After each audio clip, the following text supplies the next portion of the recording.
আসসালামু আলাইকুম রহমতুল্লাহি ওবরকাতুহ। সম্মানিত দর্শক, বিএনপি তার রাজনৈতিক জীবনে একটা ঐতিহাসিক সংকটময় পরিস্থিতিতে পড়েছে। একইভাবে বিএনপির শীর্ষ নেতা জনাব তারেক রহমান এই মুহূর্তে তার জীবনের যে সবচেয়ে চ্যালেঞ্জ, এই চ্যালেঞ্জের মুখে তিনি পড়েছেন। তার যে সক্রিয় রাজনীতি, এটি 2001 সন থেকে যখন বিএনপি ক্ষমতা এসেছিল, তো তার আগ থেকেই, যেহেতু তিনি একটি রাজনৈতিক পরিবারের সন্তান, অর্থাৎ তার বাবা যখন রাষ্ট্রপতি হলেন তখন থেকে রাজনীতি তিনি খুব ঘনিষ্ঠভাবে দেখে আসছেন। তার জীবন যেভাবে গড়ে উঠেছে, এখানে ট্র্যাজেডি, এখানে কমেডির সাথে ট্র্যাজেডিটাই খুব বেশি। তিনি যে বয়সে এতিম হয়েছেন, অর্থাৎ তার বাবা যে নির্মমভাবে খুন হয়েছেন এবং যে বয়সে তিনি পিতৃহারা হয়েছেন, যে কোনো সন্তানের জন্য এটা একটা বিশাল মনোবেদনা, এবং সেই মনোবেদনার মধ্যে তার কৈশোর কেটেছে। কৈশোর কাটার পরে তার পুরো কৈশোরের যে সময়টি, সেখান থেকে একেবারে যৌবনের যে প্রারম্ভ এরশাদের জমানাতে, তখন জিয়া পরিবারের উপরে যে রাজনৈতিক সন্ত্রাস চলেছে, জুলুম চলেছে, দমন চলেছে, পীড়ন চলেছে, ওটি জনাব তারেক রহমান এবং তার পরিবারের উপর নিদারুণ নেতিবাচক একটা যাকে বলা হয় প্রতিক্রিয়া তৈরি হয়েছে, ফ্রাস্ট্রেশন। এই যে ফ্রাস্ট্রেশন, এই ফ্রাস্ট্রেশন থেকে তিনি কখনো বের হতে পারবেন না মৃত্যু পর্যন্ত। এটা কেউ পারবেন না, আপনিও পারবেন না, আমিও পারবো না।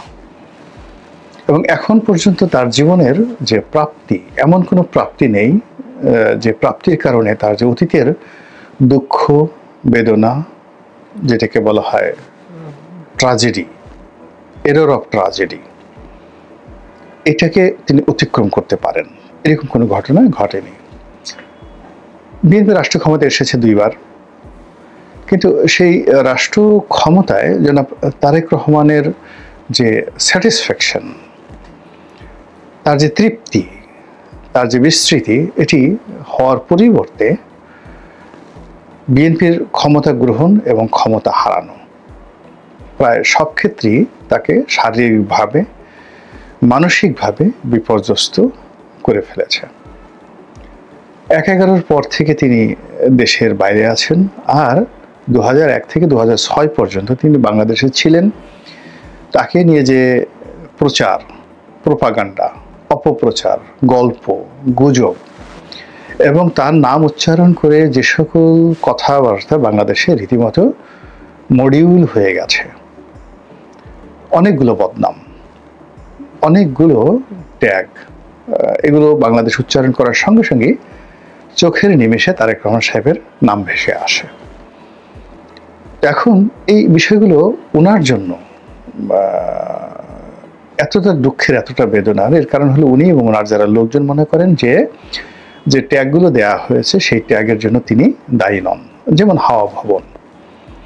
এখন হাওয়া ভবন বলতে আমরা এখন যে আয়না ঘরকে যতটা নির্মম নিষ্ঠুর মনে করি, তার চেয়েও খারাপ কিছু এই সমাজে প্রচলিত, কিন্তু বিএনপি যারা লোকজন তারা মনে করে যে ওখানে একটা গবেষণা সেল তৈরি করা হয়েছিল এবং দলটিকে আধুনিকভাবে পরিচালনা করার জন্য, এবং ঠিক অনেকটা ওয়েস্টার্ন ক্যাটাগরিতে একটা ডাটাবেস তৈরি করার জন্য তারেক রহমান সাহেব এবং তার যারা লোকজন যে কাজ করেছেন হাওয়া ভবনে বসে, যেটা অনেকটা আওয়ামী লীগ জামানাতে সিআরআই এর মতো করে, সিআরআই যেটা আওয়ামী লীগ করেছে, যেটা তাদের গবেষণা ছিল, সেই গবেষণা সেলের মতো করে হাওয়া ভবন তৈরি করা হয়েছিল, এটা বিএনপি লোকজন মনে করে। আর যারা বিএনপি বিরোধী তারা প্রচার করেছে হাওয়া ভবন হলো একটা টর্চার সেল, ওখানে বন্দি করা হতো, ওখানে আটকে রাখা হতো, ওখানে চাঁদা আদায় করা হতো, ওখানে মারধর করা হতো, ওখানে যত সব দুনিয়ার মন্দ কাজ আছে সব সেখানে করা হতো। আর কিছু বললাম না। ফলে ওই ট্যাগটি যখনই হাওয়া ভবন আসে তখন তার একটা মনোবেদনা তৈরি হয়ে যায়।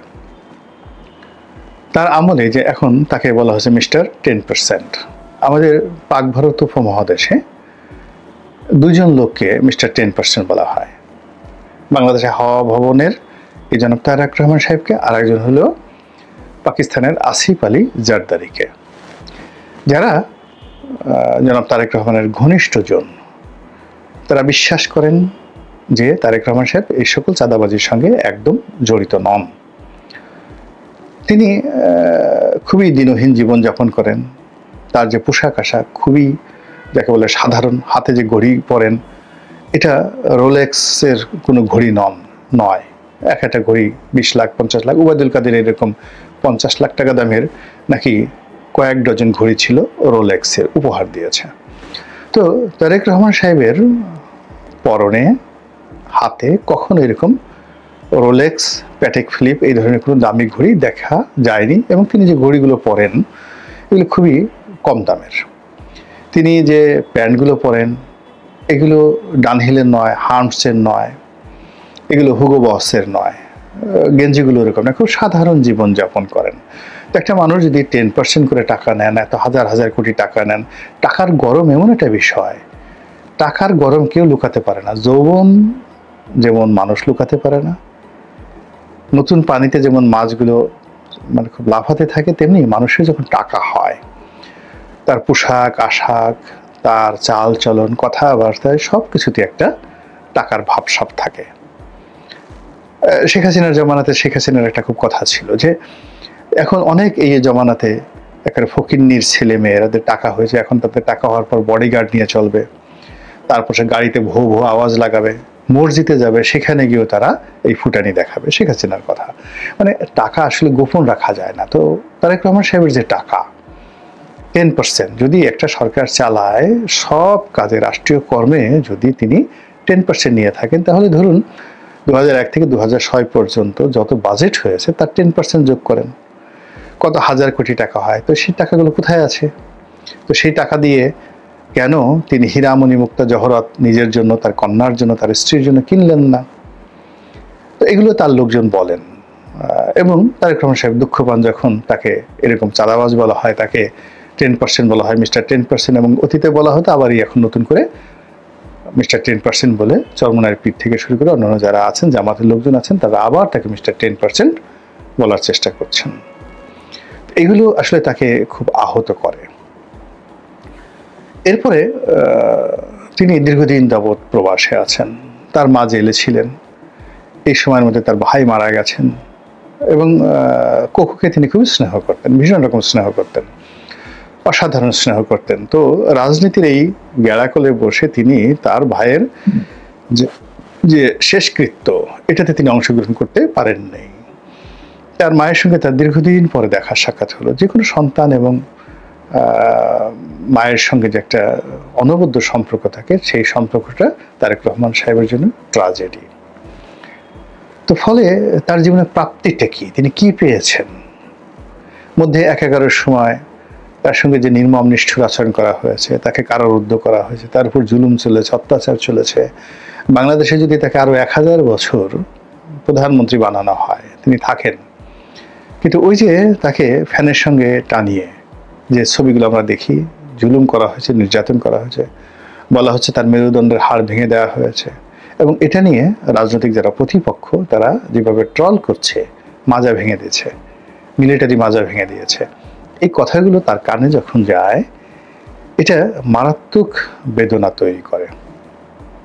এবং সেই বেদনা নিয়েই কিন্তু তিনি রাজনীতি করে যাচ্ছেন সে 2001 সন থেকে আজ অবধি সরাসরি, মানে কত বছর হলো? 25 বছর। তো এই 25 বছর সরাসরি জাতীয় রাজনীতি করছেন এবং দলটিকে শীর্ষ পর্যায়ে নেতৃত্ব দিচ্ছেন, তাও 15 বছর হলো। যেদিন তিনি প্রথম যুগ্ম মহাসচিব হলেন, তারপরে শেষে তিনি ভারপ্রাপ্ত চেয়ারপারসন হলেন, মানে পুরো দলটা তো তিনিই চালাচ্ছেন। তো এই চালানোর মধ্যে তার জীবনে চ্যালেঞ্জ এসেছে। লন্ডনে আপনি কি মনে করেন শেখ হাসিনার যারা লোকজন রয়েছেন তারা কি তাকে লাঞ্ছিত করার জন্য ওখানে মাস্তান নিয়োগ করেনি? তারা কি তাকে মেরে ফেলানোর জন্য চেষ্টা করেনি? তারা কি তাকে লন্ডন থেকে ধরে এনে বাংলাদেশে বিচার করার জন্য চেষ্টা করেনি? সর্বোচ্চ চেষ্টা করেছে, সফল হয়নি। কিন্তু এই জিনিসগুলো তো তারেক রহমান সাহেবের কানে গেছে এবং তিনি বারবার আহত হয়েছেন, বেদনায় ভারাক্রান্ত হয়েছেন। সব মিলিয়ে তার এই যে বয়সটি, চোখের দিকে তাকিয়ে দেখবেন তিনি বুড়ো হয়ে গেছেন।